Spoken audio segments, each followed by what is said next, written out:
14 वर्षसम्म यो बेलामा हाम्रो विज्ञान अकादमी सेवा विभिन्न ठाउँमा काठमाडौँसम्म सुर्खेतसम्म नेपालसम्म पढ्ने तरुणबाट हाम्रो हासिल गर्ने एउटा यत्न बनाइसकिरहेको छ।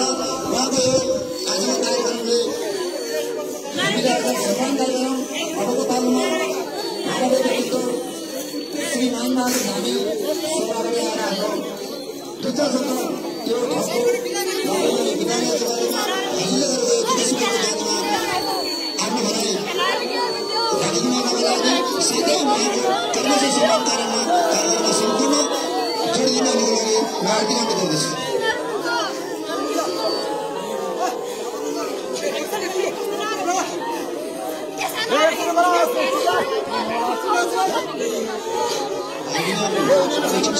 हामी सबले के बोल्दै हुनुहुन्छ हामीले कार्यक्रम पनि थोरै भेट्न रहेका छौँ।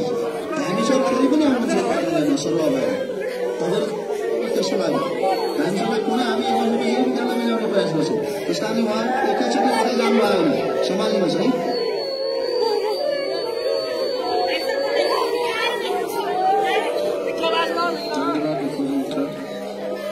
विगत 2068 सालदेखि कार्यरत छु। तपाईँको साथ र सहयोगले गर्दाखेरि 2080 साल जेठको 2 गतेबाट पनि कार्यरत छु। तपाईँको सबैको सहयोग र सम्मानले गर्दा अहिले म अहिलेसम्म यस स्थानमा पुग्न लागेको छु। आजको यस कार्यक्रममा तथा फेरि बेला कार्यक्रमका सभापतिज्यू तथा सम्पूर्ण गाउँमा र विद्यार्थी भाइ बहिनीहरू तपाईँहरूको साथ र सहयोगले म आज यहाँसम्म पुग्न लागेको छु। यसको लागि म धेरै खुसी छु, खुसी पनि छु, दुःख पनि छु। म यही ठाउँमा आएर बिरामीबाट यही ठाउँ जन्म बसेको थियो र यही ठाउँले मलाई बचायो, यही ठाउँले मलाई पाल्यो, यही ठाउँले मलाई चाहिँ एक खुट्टीले माथि उकालेको छ।